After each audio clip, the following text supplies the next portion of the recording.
Welcome back to the Globe Girl podcast. I'm Kyra. Thank you all for joining. I'm excited to welcome JJ into the show. So welcome on in, JJ. Oh, I'm so glad to be here. Thank you. Awesome. Well, let's get started with you telling everyone out there listening or watching who you are and what you do. Well, I've been writing books for the last 15 years, which is kind of crazy because I have dyslexia. So that's not something any of my English teachers in high school would have thought I was doing. But I was in tech for a long time, over 2 decades. And once I really started having kids and saying yes to all these things in my life, I realized how difficult it is for women in business. And I started capturing best practices of women that were 5, 10, 15 years ahead of me, Mhm. not only for my own benefit, but also for the women in my network, because I felt like there were no real cliff notes of how to keep everything going in the right direction when you're overcommitted or you're going through a big challenge in your life. Like, how are you going to really keep yourself in the right energy and space? And that was the basis of my first book. My second book is the difference of how to work in your career and on your career, because most people don't know there is a difference. And if you want Mhm. to get to the executive ranks or on a board or any executive really position at all, you really do have to work your network. You have to have sponsors. You have to be aligned to the right work and get that visual exposure at the executive levels. So that was kind of my first two books, is really how to maneuver the professional landscape when you have so much going on at home and at work. Yes. I love all that because it's all so true. And not to take us down a different path today, but something you said that I think is really important, especially for a lot of women, is that a lot of times when we're in our career and we want to move up, the ladder, so to speak, we forget that. Or I think a lot of times you just think you'll be rewarded based on the fact that you do good work. Oh, I do great work. I'm always on top of things. I'm moving, projects. But like you said, it really, when you really get to that place of like elevation, like you've got to work the network. You've got to have people advocating on your behalf. And you said something that I think is most important. You have to be aligned to the right projects. Your projects Yeah. have to be tied to business priorities. They have to be bringing in, revenue for the company. Like that is how you elevate to that next level. That's so true. And so many of us think our good work's going to get us there. And what the research shows, and just all the work that I've done, is that you do have to be working on your career, which Mhm. means you can discuss your accomplishments. You have a story around your brand. You have people in the organization that know what you're working on, or even if you're an entrepreneur, even people in your community or in your professional community that know the work that you do, because those are the people that are going to be talking up for you and about you when you're not in those rooms. Yes. Oh my gosh. Yes. Yes to all of that. All right. So let's start out by talking about a topic that you discuss in your book, Seeking. You mentioned that women are searching for more meaning, and for more impact. Why do you think this is happening now? Well, I write my books based on what I go through because I feel like I am sort of my reader in a lot of ways. And my Mhm. first two books were really about stretching outward, reaching, striving, getting there, getting it done, getting recognized. And what I realized in my mid 40s is that that's all well and good, but oftentimes you still don't feel really filled up or fulfilled or have the joy you're experiencing. Mhm. And I went through that personally on so many levels that we don't even have time to discuss today. But what I learned through these really kind of tower moments, if anyone does tarot, is when everything kind of goes to shit and you're like, what is happening in my life? Why don't I have more excitement? Why don't I have more joy? I'm working all the time and I just feel so depleted in so many areas. I really had to stop the way I was living my life. And I was stretching so much on the outside, and I really wasn't connected on the inside. And for me, I just really started turning to more energy practices and people that kind of were outside of the realm of where I would turn for leadership or career advice Mhm. previously. I got you. And I think that that's really important is because, I mean, most of the times, honestly, the people that are going to, be a part of your community, they're going to have a lot of similarities to you. So when you're creating or writing, you are obviously, you've sort of got yourself in that lens, and also just being able to share your own personal experiences, because that's the thing I think that's most important. And a lot of people sometimes don't do. It's just some people are just prescribing something as opposed to like talking about their own personal experience, which I think we all know, but I think you still have to say it is like the most authentic version of you is the one that people would rather see, the one that people would rather connect to. Definitely. And I felt like when I started really spending time getting to know myself and working with different energy practitioners, like Mhm. Reiki, like acupuncture, I was doing all different types of energy work.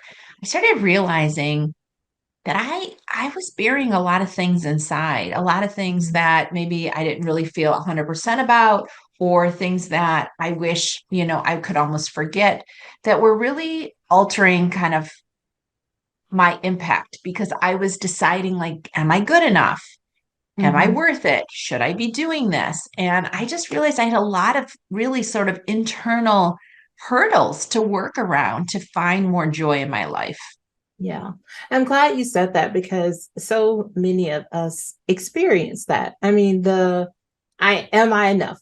Like, no matter how many times we look ourselves in the mirror, or how many times we write it down, how many times we say it, it is something I think that is recurring for women to always think in a moment, am I enough? Am I going to be enough? And I think it's like it's okay to say that you may have an internal struggle there, because I think like that's just real life. There'll be moments where you're flying on the high, you're like flying high and you're like, yep, I got it. And then there are days where you're like, wait, what? Can I really do this? So I think it's just important to I think it's important to continue to give yourself that grace, and saying that, today I may feel this way, right? But then obviously you always can pour into yourself. But I'm also a fan of like, going into like, if you have a feeling, it's okay to honor the feeling. Like, Yes. it's okay to like, that's something that my therapist like taught me a long time ago. It's like, it's okay if something happens and you're sad about it, or you may have a moment where you feel down about something. It's okay to honor that because it happened. Don't let it take up residence in your mind, but like, but honor it and then figure out how you move forward. Completely, completely. And I'll jump back to your first point is, the subtitle of Seeking, which is what I really think the book does, is it really shows people like you can raise your energy and you can sidestep your self-doubt to align with your life's work. And one of the things I've done in meeting with all these women around the world, for the last 10 years is that so many women are sitting on the sidelines thinking, okay, when I'm ready, I'll go in the pool, or when I'm ready, Mhm. I'll take a step. And the reality is we can't keep waiting for women to be ready. We are good enough as we are Yes. right now, even though society keeps telling us we need to be better, we're not good enough, we're not working like a man. I feel like women, to your second point, have so much intuition, they have so much knowing, and that society makes us doubt ourselves more than we need to. Mm-hmm. Mm-hmm. Yes, JJ. Yes to all that, because you're so right. So many people, I hear so many women who have these dreams of like, doing this. I want to start a business. Or even if people who are professionals and working, oh, yeah, I really want to look for a different job, but there's always like a but. And I'm just like, just do it. Like, just jump, do it. And I think like, I like to like say that me personally, like, I like to throw it at the wall and see if it sticks, because you can't just, I mean, what is it, analysis paralysis, or paralyzation by analysis, whichever way. You can't sit and overthink. Like, if you sit and overthink, like, there's always going to be an opportunity to change something or make it better. So I like to say that, I'm a pivoter. Like, I mean, if I put something there and it isn't the thing, then I'm going to figure out, like, I'm always trying to think about like, what's the plan B and C and D if the A doesn't work out. And I think like when you just continue to like, it's so like, disheartening when you talk to someone and they're like, well, I have this plan, and then they have the plan, but then they continue to say, yeah, but I mean, once I do this thing, this thing, and this thing, and then once I get it perfect, then I'm going to go out with it. And then it's like you talk to them maybe 6 months later, and they're still talking about the same plan. And when I get this thing, and this thing, and I'm like, just do it. Like, just take the first step. Like, sometimes all you have to do is just make a move. That is true. The universe is here to support you and they're waiting for you to lean into what is calling you. So I agree with you 1000%. And with my research with women in tech and STEM, is that women that lean in before they're 100% ready actually are adding to their self efficacy bucket. So self efficacy is having a vision for where you want to go and believing you can achieve it. But the only way that you fill that bucket is by leaning before you're 100% ready. Because if you lean in before you're 100% ready, there's room to grow, there's room to stretch, and there's room to prove to yourself that you can get something done, even if it's not perfect or even if you're not 100% ready. So I'm a huge advocate of leaning in 60%, 70%, like it's go time. Yes, I like that. Yes. Lean in, ladies, lean in. All It is, and right. we need you. We need every woman to Yes. show up because the planet is lopsided right now. We have way too much masculine energy. Even though we all have feminine and masculine energy, the world is so masculine, and we need more women at more tables, more women Mm-hmm. in positions to get elected, more women leading, creating, designing, innovating. And if we're all Yes. waiting to be 100% perfect on things we've never done before, we're not going to get any farther than we are today. Yes. As I say this all the time, and no offense to my male listeners out there, it's just like being in the workplace. I mean, all the men who aren't necessarily qualified for the role, they're like, yeah, but I'm still going to go for it because I want this role. And you'll see women on the other side, like, or who are dissecting the job description and trying to like, okay, trying to align like each task. And I'm just like, no, like, are you a fast learner? Do you have transferable skills? Because a lot of times women have often done some of the things that women want to lean into or want to grow more in. They've already been doing in a different arena. May not be every day in your current job, but probably in their personal lives, in groups that they're in. They've been doing these roles. So I'm like, we have to figure out how to tell that story on your resume and to potential employers. Because guess what? If it was a man on the other side, he wouldn't even have the qualifications, nor would he be trying to figure out how to put those qualifications on there so that they appear to seem like they were right for the job. He'd just walk right in the door. He'd be kicking it in. So I think that's so important for like, women to just just lean into it and take that chance. Yeah, and it's not, we just need you. And I feel like you'll learn so much about yourself if you just make the phone call, send the Mm-hmm. email, do the Yes. research, show up at the meeting, sign up for the certification. Whatever it is for you that you Mm-hmm. feel like you want to do, you should lean into it. And I feel like this book for me, my third book, Seeking, is really so Mm-hmm. vulnerable because I share my stories and the stories of so many other women that were doubting themselves but leaned in anyways.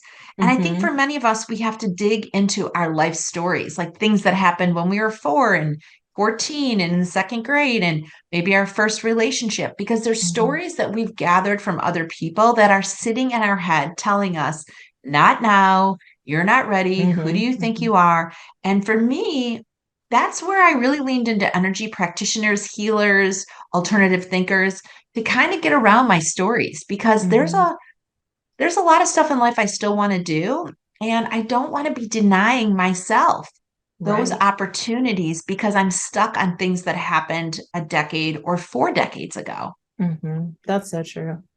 So also in the book, you talk about the 74 key findings to help Your readers raise their energy, sidestep self-doubt, and align with their life's work. And some of these include money, like mothers, and relationships that we pick. How do some of these impact our life's path? Well, let's talk about relationships because I feel like that's Yes. everyone can relate to a relationship, whether it's a girlfriend, a guy friend, a Hmm. significant other, a family member, maybe your mother or father. I think one of the most interesting questions I've ever heard, this was actually by Tony Robbins. I was watching his Netflix series. He said, which of your parents did you seek the most love from, and what did you have to do to get it? Mm, interesting.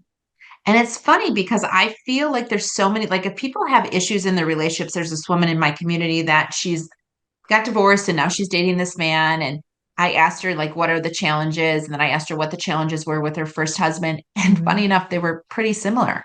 So people show up in your life wearing different costumes, essentially. You're Yeah. trying to learn the same lesson. So whether it's self-worth, whether Hmm. it's, prioritizing yourself, people bring forward lessons for us. And so if you're in a challenging relationship, ask yourself, what's the lesson? What am I supposed to learn from this person about myself? Not about Hmm. them, not about whatever this issue is, but what is the lesson I need to learn about myself? Because I feel like relationships are the closest things to your heart and are often have the biggest lessons. Hmm. Yeah, and like you said, I love that you said they show up wearing different costumes because it's essentially like if you don't figure out or don't get to the root of it, then you're just going to go from one relationship to the next relationship, meeting somebody in a different costume, but bringing the same like issues to the relationship. Mm, exactly. Exactly. And relationships can evolve. Yeah. So it's not that you have to like leave them or not talk to them, but I do think it's good to dissect kind of what's happening with it. Hmm. And, maybe you do a birth chart or a human design or an Enneagram. There's all kinds of tools you can use to kind of learn about yourself and the lessons you're here to learn. And sometimes you can even put other people's numbers in to get their details. I think for many of us, we forget that we're here to learn. I think Hmm. a lot of us think we're here to make money, to have a family, to live our life, but really we're here to learn. So your lessons are going to come through the people you spend most time with. Hmm. And I'm glad that you recommended using some of those tools because that was like one of the best things I ever did, especially like in my marriage, was like to whatever, if I was doing any type of assessment or something, then I have my husband do it because it's just easier because then I have an understanding. I have an understanding for like what drives him, what, motivates him versus like me just saying, well, here are my needs. These are the things I need. And you better like meet them. And it's just like, I think it also allows you to, like you said, understand the person, understand yourself more, but then also you're able to give grace to each other because you understand like what those factors are that motivate them. That's the truth. It's like information is so powerful. And I've done that with my kids and even my husband too. But Hmm. I'd love to jump into money because I feel like money is such a big thing for women. How you spend money, how you view money, what energy Hmm. you give money. And I think whether you're an entrepreneur, a businesswoman, a stay-at-home mom, it really doesn't matter. We all give energy to money. And a lot of women that I've come across really use fear associated with money. Well, I can't spend that money because, or if I Hmm. spent that money, or, I wish I could, but I don't have the money. And I feel like a lot of us view money with a fear-based lens. And one of the lessons I've had to work through is how I view money. I grew up with no money, and then I got a lot of money in my tech career, and then I lost some of that, and then I got it back again. And I feel like I've been on this journey with money for decades.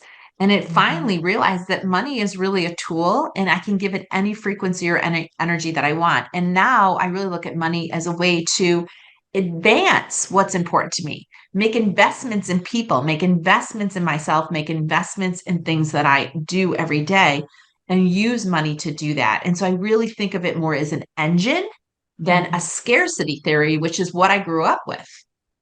Yes. Yeah, I like that. JJ, what do you wish you'd known 30 years ago when you graduated, graduated college about the work, about your work? I think one, I wish I would have realized that it's a marathon and not a sprint, right? I Hmm. worked so hard all the time. And I also wish I knew that like things are happening for me, that I'm not a victim in my life. It's not happening to me. She didn't do that to me. He didn't do that to me. It's really just an experience to learn more about myself. And I wish I would have known that life is happening for me, meaning that I can lean in and lean out of different situations. And with some lessons, I wish I learned faster than others.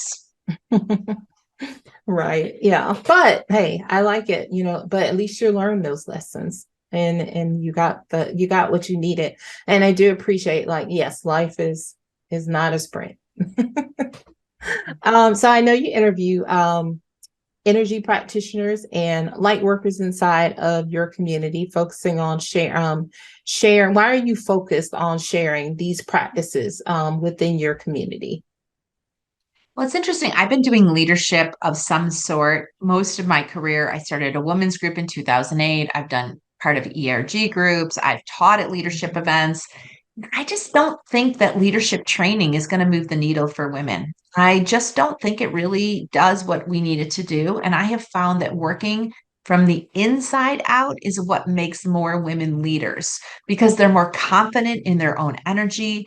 They're sidestepping their own self doubt. And I feel like these energy practitioners make us feel more aligned and better understanding of who we are and kind of why we're here. And so I have been working to interview all different energy practitioners around the world and Mhm. all the different practices inside Together We Seek, because I want to give women a glimpse of things that they can leverage based on what's calling them to help them remove the obstacles that may be holding them back.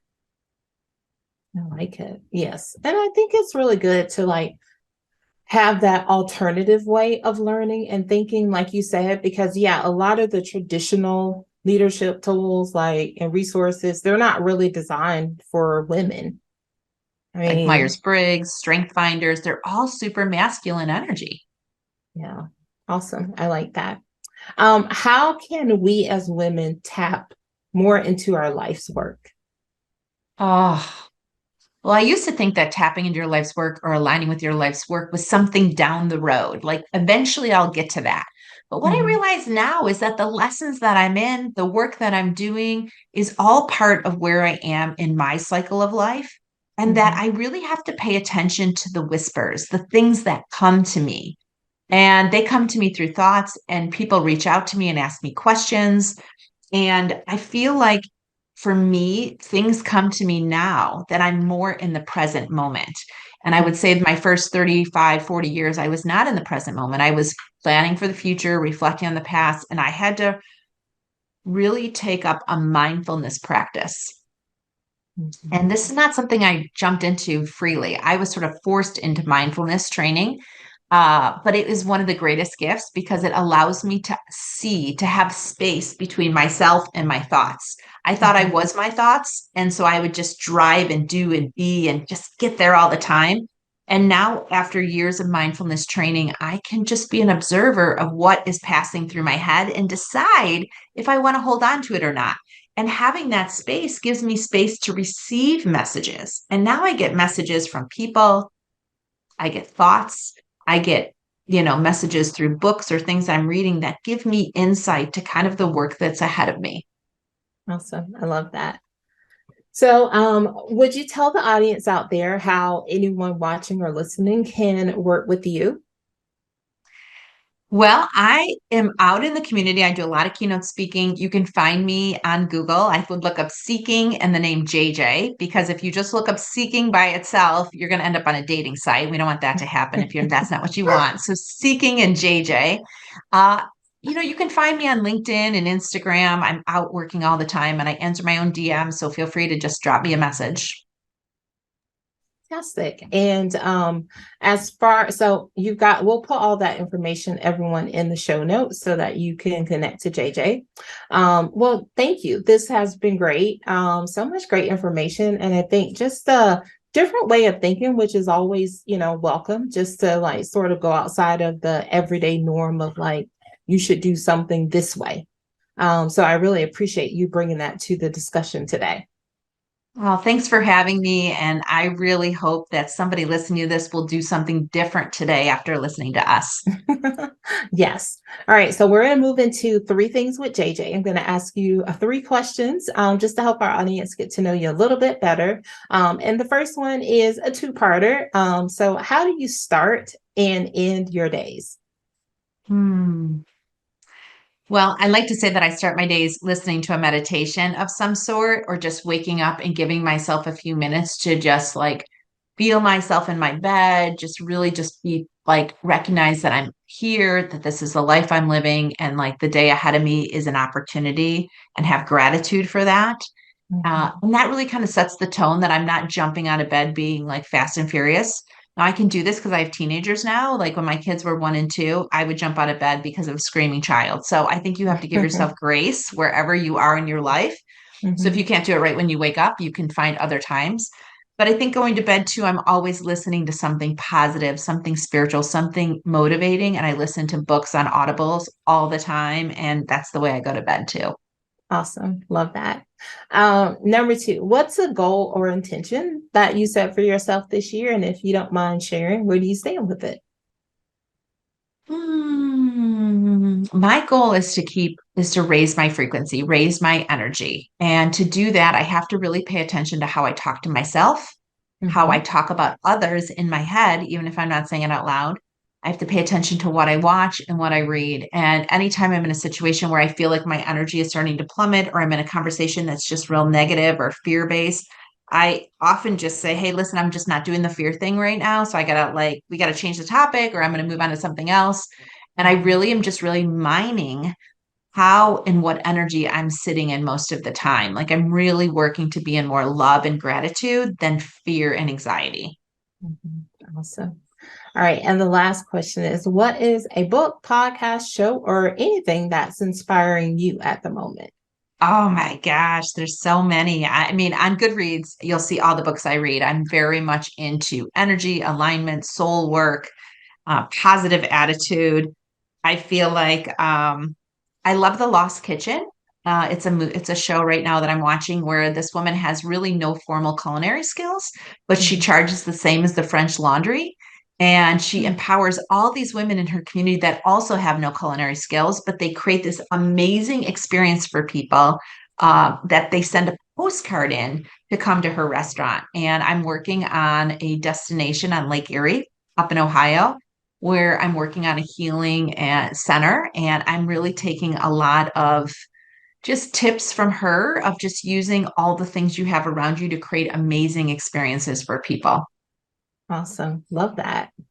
All right. And the last question before I let you go is, what are three things you'd like the audience to take away from our conversation today? Hmm. The first is you're exactly where you need to be.